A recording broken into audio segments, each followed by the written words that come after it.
Thank you. Bonjour. Hello. So, how many of you might have a glass of water? Whoever has a glass of water, whoever would like to, would you like to participate in the Native American ceremony with me? You can say, nah? Okay. So, here it is. Everybody got some?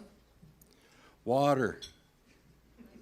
Water. We're 90% water when we're born. We're 80% water for the most of our life. We're about 75% to 78% water when we get up into our senior years. We're mostly water. So today, I would ask you to say thank you to the water as you're getting ready to drink it. I would borrow a greeting, a ceremonial greeting to the water in a form of thank you from the Warm Springs people and the Wasco people of the Columbia River, Celilo Falls people. Celilo Falls was one of the premier trading areas in the nation, in North America at one time, with millions of gallons of water flowing over those falls and one of the greatest fisheries that has ever existed for salmon on the Columbia River. So the word is chush, C-H-U-S-H, chush. So if everybody all together, we would say chush and have a drink of water. Chush! Hey. Oh, so good. Now, how many of you would jump right up and run down and have that same big old drink of water with me out of Bear Creek? The Rogue River? The Applegate? The Illinois? Above Takilma? Maybe. Above Applegate Lake on Carberry Creek? Oh, we'd be so sick. It's full of strychnine and heavy lead, mercury, where mining existed. What happened in the Rogue Valley? That wasn't the original crop, by the way. Blue camas was the original crop. Blue camas. Acorns. Soap root to wash yourself with. Berries of all kinds. Elderberries. One of the best immune fighters or immune system builder-uppers is elderberries with locally grown and produced honey. Elderberries. I take it daily to combat Epstein-Barr chronic fatigue syndrome. It's worked for the last 5 years for me. It's wonderful. It grows out there. It's a relative. I'm from the Potawatomi, Miami, and Kickapoo peoples. We come from the eastern woodlands. My grandparents came here from Oklahoma in the 1920s and settled out on a little place called Buncombe on the Little Applegate. The first little community up the hill, or first little homestead up the hill, where the Straubs currently live, was my grandmother and grandfather's homestead, who came from Idaho and made a place to live. My Indian grandparents were told that it was safe for them to live out there outside of Jacksonville because back in the 1920s, it just still wasn't very popular to be Indian. The Rogue Valley was ethnically cleansed in the 1850s. The federal tribes of record are the Confederated Tribes of Siletz, the Confederated Tribes of Grand Ronde. And I want to recognize them because I am a guest in this country.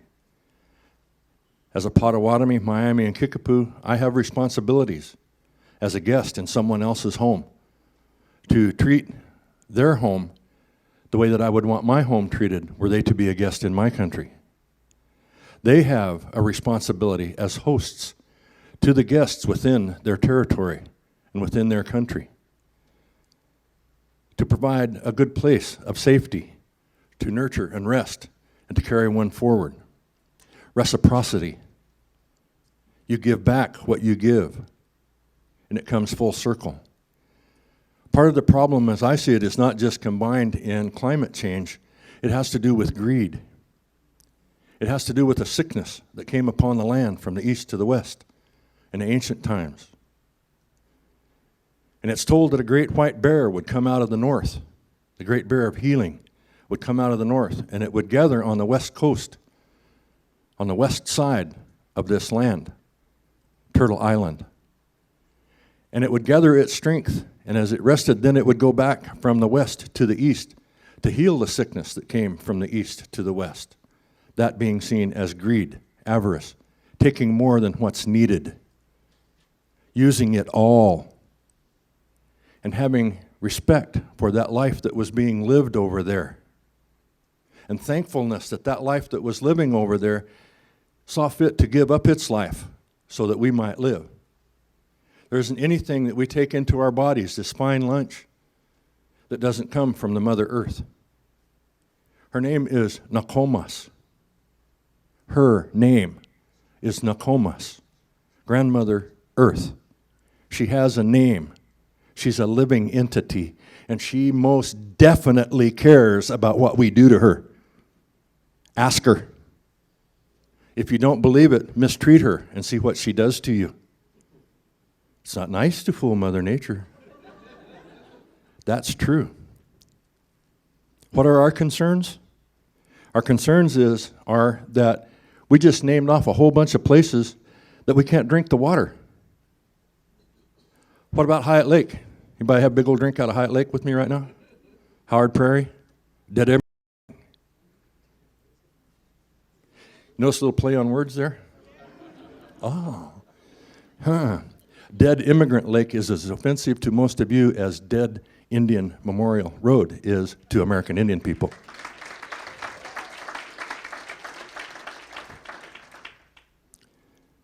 Reciprocity, community. What do Native American people have to offer?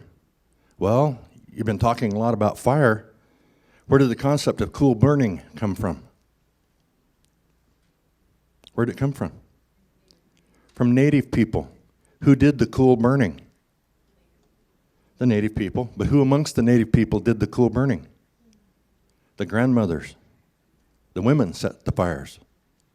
Because they had an intimate relationship with the female Mother Earth. She nurtures us.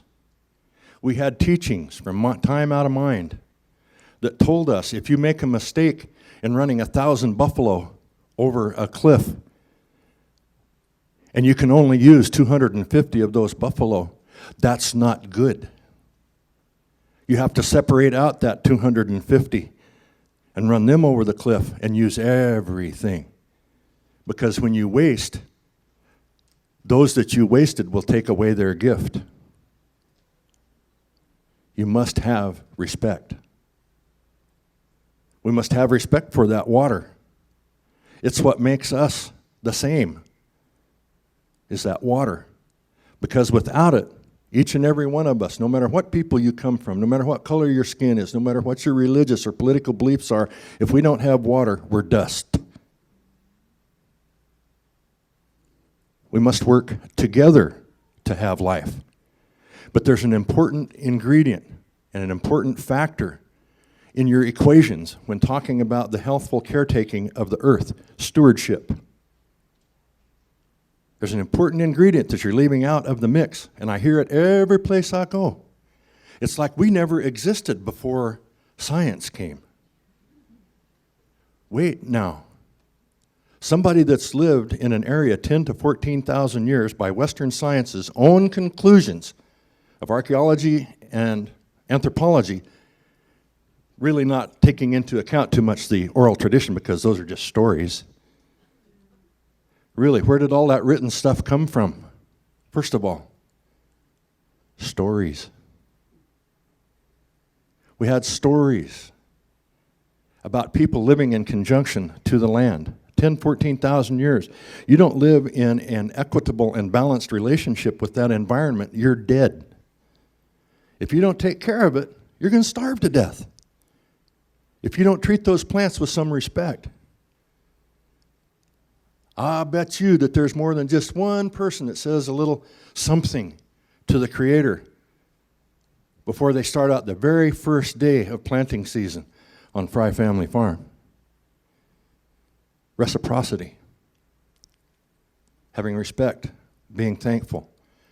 We're concerned about access to areas of traditional foods, traditional medicines that might have application in this current day and age. Do you know that they're finding all kinds of incredible benefits that berries have for us? And we have berries all around us. My beekeeper friends tell me that the blackberry honey this year is going to be detops because that little bit of rain that we got along in the summertime kept the blooms on the blackberries longer, and the bees harvested more pollen, and hence we have more fruity tasting honey. What if we don't have bees? The bee collapse is something that we should be very concerned about. If we don't have bees, who are our pollinators? Hummingbirds are going down. Butterflies are on the verge of extinction. Whose fault is that? They existed for how long before we got here? In the old records, the old chronicles of the American Fur Company that incurred into the valley in around 1828 and could possibly be considered the advent of the invasive species movement, on some level. They were amazed to find that the Indian people had no bows and arrows and no spears. Well, that wasn't actually the case. They came in the summertime, at the beginning of summertime, and the river was full of fish. There's an old Takelma saying that talks about when the river is full of fish, the table is set. Everything else benefits from the fish. I know that Grandma Agnes Baker Pilgrim, in restoring the salmon ceremonies to the Applegate and the Rogue, created some things that baffled the scientists. They couldn't understand how the very low salmon count downriver had gone to such a high salmon count upriver past Gold Hill. The only difference was in the count was in between the two counts is when Grandma did her salmon ceremony to ensure the return of the salmon. The first year she did it on the Applegate was the highest run of salmon. The next run was the highest run of salmon in recorded history. You leave out the native of the equation, you don't have a full equation. You leave out the indigenous knowledge. You leave out the knowledge base that may provide the answer. Blue camas. The Takelma word for the Rogue Valley translates to mean Valley of the Blue Waters. Didn't have anything to do with water. Had to do with blue camas. Blue camas is the one that you can eat. White camas is poisonous. So they had taken the white camas and planted a plot of it on top of Big Table Rock. That's the only place that white camas grows in a profusion anymore, is on that one plot of area on the Big Table Rock. The rest of the valley was scattered with seed, planted, agriculture, with blue camas. Because blue camas is very storable. You can use it in a variety of ways, and it's food. It's winter food. The reason they didn't have those bows and arrows is because they weren't ready to go hunting yet. It wasn't fall time. They went to the mountains in the fall time. They hunted the deer and the elk, the bear, the things that were in the high country. They picked the berries, the huckleberries, the elderberries, the things that were going to get them through the year. And as they came down out of the mountains towards the middle to the end of the fall period, just before the advent of winter after the first rains, that's when the grandmothers set the fires. They didn't set the fires at the bottom, they started them at the top. Native style cool burning begins at the top and burns down. The style that we're using now begins at the bottom and glows up. And I'll stop in just a minute. Thank you. I see that. I waited 22 years to get a podium like this.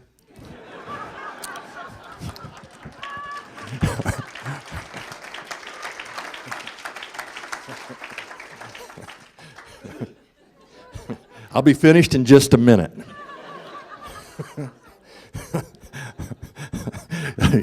That pretty much ensures that I'll never get a chance to come back, but this is important to me. I love this valley. I love the beauty of it. I love the diversity of it.